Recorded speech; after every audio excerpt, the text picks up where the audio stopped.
Welcome back to the Kosi Arsenal channel. My name is Kosi. Welcome back to a brand new video. The time has arrived. Arsenal are going to be playing in front of 80,000, possibly 90,000 people at the Santiago Bernabeu under a very closed roof. So Madrid have said they're going to close the roof of the stadium, and they're also preparing a motivational video for their players before the game. This is going to be drama, like real drama. And of course, we're going to be diving into the Arsenal starting 11. Partey, Jurien, Benjamin White. What is the update on all these players? Will Arsenal be able to go through to the semi-finals? What starting 11 do you want to see? What starting 11 should Mikel Arteta put out there? Now, I have seen Thomas Partey's interview saying that we have to play our game and we have to be ourselves and go out there and attack Real Madrid. The same with Mikel Merino. It looks like Mikel and his team are going out there to give Real Madrid a real game. So let's dive into it. Hit the like button, subscribe to the channel as well.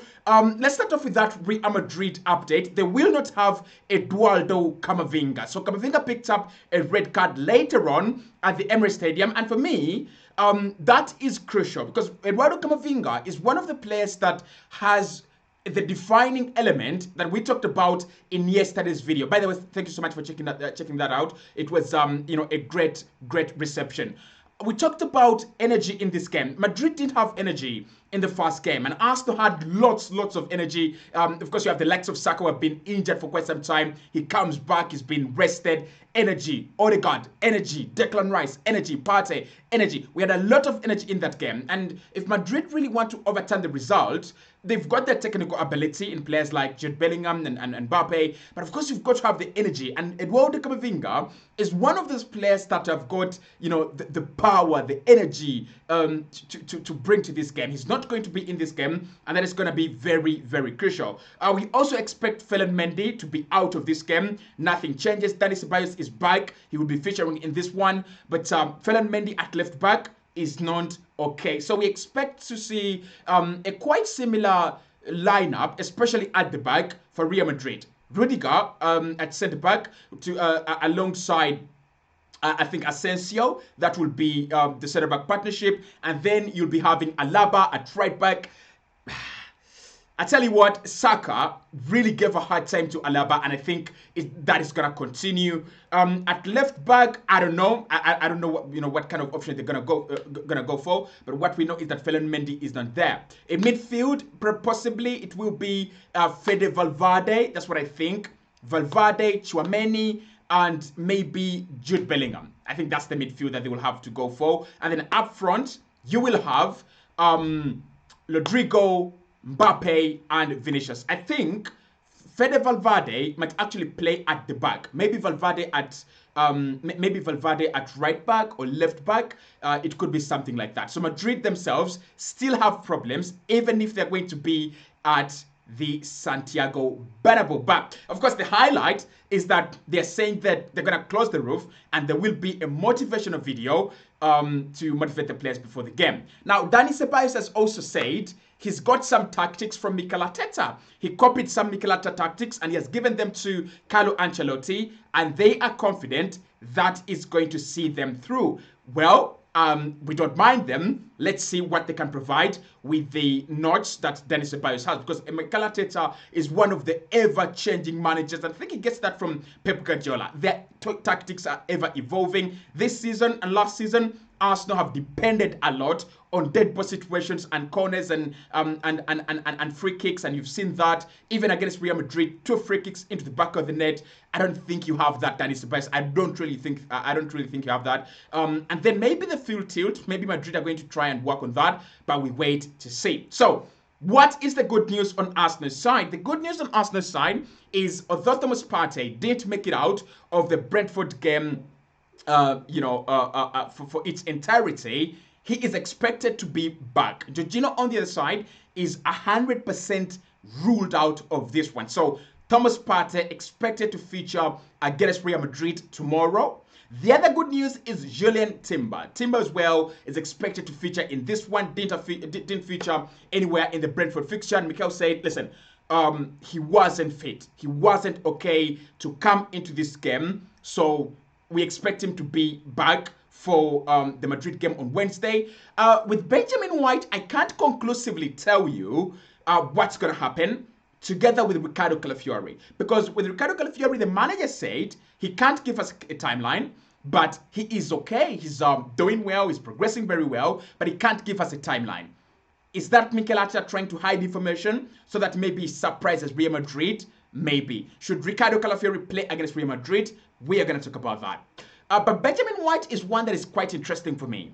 In a game that Arsenal might need to lock up a little bit tighter, if Ben White is back alongside Saliba and Kivio with Timber, that actually makes more sense. Obviously, with Lewis Kelly, I'm not forgetting him. That actually provides a little bit of safer options at the back, right? But we don't have conclusive evidence and conclusive information that Ben White and Ricardo Calafiori are ready for Wednesday. The two players that I can surely say will be there are Jurien Timber and Thomas Partey. So what would be the starting 11 and what would be the tactics? Because I've seen people say attack and attack and attack and attack, but I think at the back of your mind, you've got to have this. You're going into one of the most difficult environments in European football, and you've got an advantage that you don't just want to throw away. I don't think Mikel Arteta wants to go into this game, throw away the advantage he has.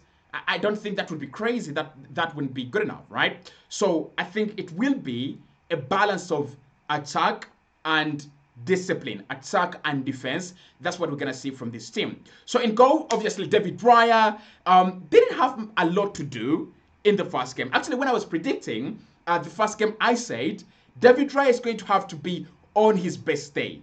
How wrong I was. But I wasn't wrong. Madrid were just bad. Guys, Madrid were just bad. I mean, for David Raya to be untested in that game with Mbappe, Vinicius, and Rodrigo, and Bellingham, and all that firepower, they were just lethargic. They were just dreadful. They were just abysmal. They were just so bad. They were really, really bad. Now, I think at the Santiago Bernabeu, in front of that crowd, they will get going. They will rise to the occasion, and I won't be surprised if Arsenal have to deal with a couple of shots, especially in the opening minutes of the game. And I think David Raya is going to be very key. Now, the one thing that Mikel Arteta got spot on, at this level, you need a goalkeeper that is world-class. Raya is world-class for me. Manuel Neuer is world-class. Oblak is world-class. Alisson is world-class. Thibaut Courtois is world-class. And we have seen their teams reach these stages and they have maneuvered to the semi-finals. And actually, apart from David Raya, I think all the other goalkeepers that I've mentioned have gone up to the finals of the Champions League before with their respective clubs. Honestly, even Andre Onana as well, he's been to the finals of the UEFA Champions League and he had a very good performance against Manchester City, if not for that Lukaku guy missing every single chance. So the back line for me is this. Lewis Kelly had a very good game. And I think Madrid really failed to deal with him. I think what happened in that game is quite tricky. Madrid came to stop Arsenal, right? And the way we used Lewis Kelly was, an inverted left back. So he was literally playing in midfield. We've seen Zinchenko do that.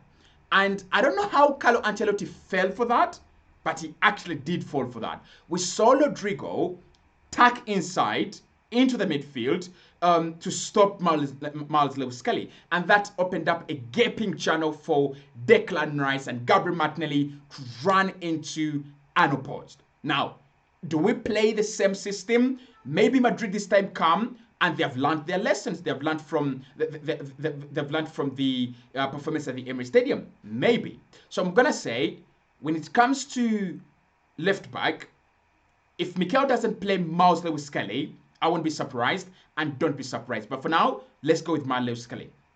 At right back, if Ben White is not there, definitely Jurien Timber. Timber, you remember what I told you about Jurien Timber?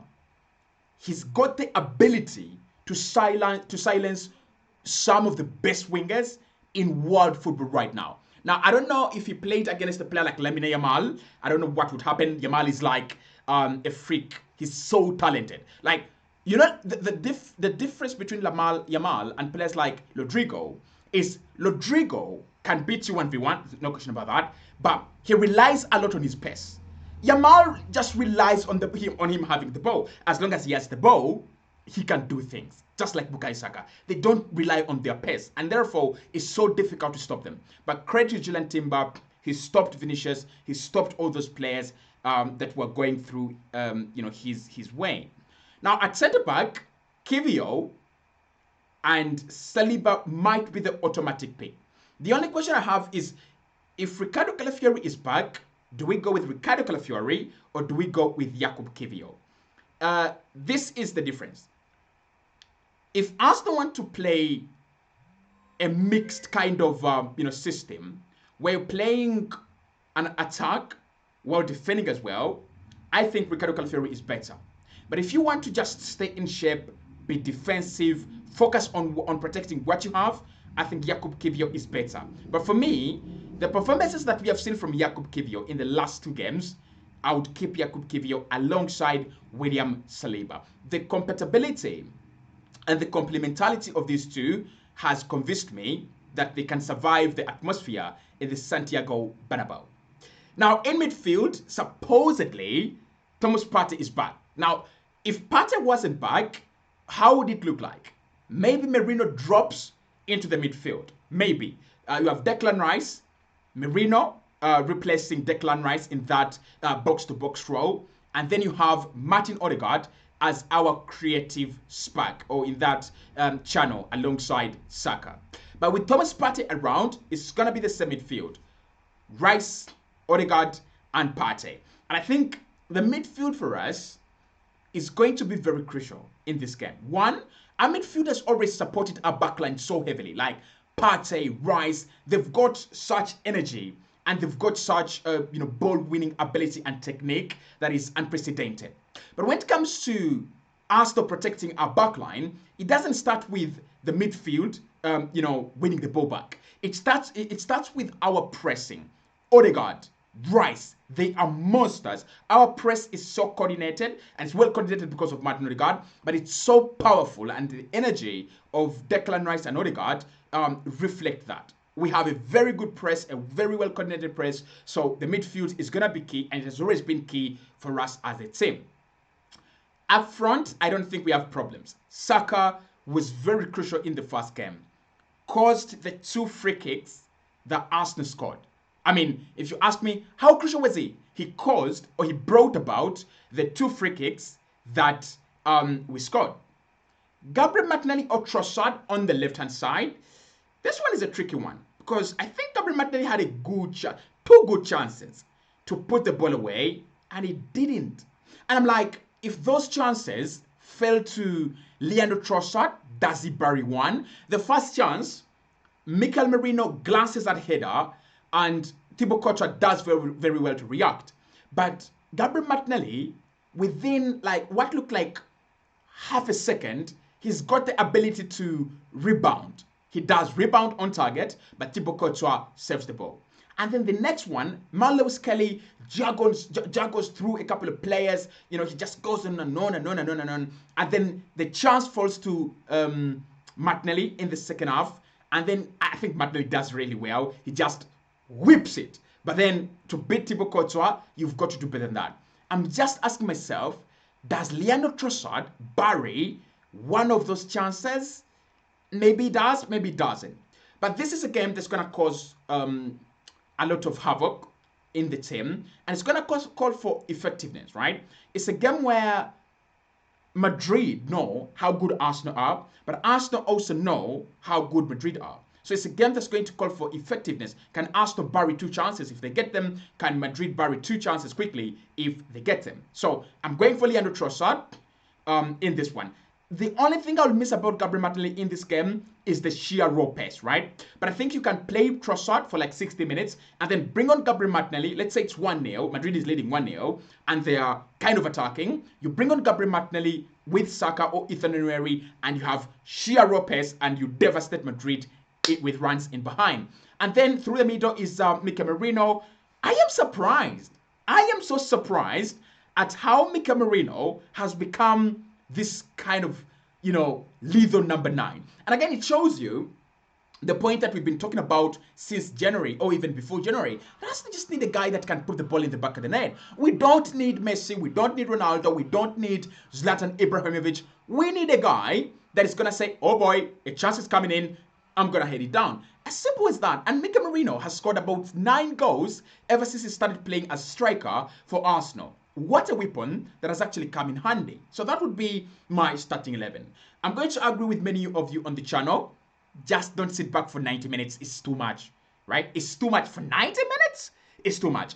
What I think is going to happen is a replica of Arsenal versus Manchester City, or Manchester City versus Arsenal this season in the first leg when we went to the Etihad. Arsenal will come out to play our football in the first half, first 45 minutes. And if that game is 1-0 by 45 minutes, or 2-0 at 45 minutes, Arsenal are just going to sit back and park the bus for 45 minutes in the second half. However, if that game is 0-0 at 45 minutes, or if it's 1-1 or Arsenal leading at halftime by any chance, I think Madrid are going to have a very difficult evening. Let me know what you think about this game, and I'll speak to you right in the next one. See you.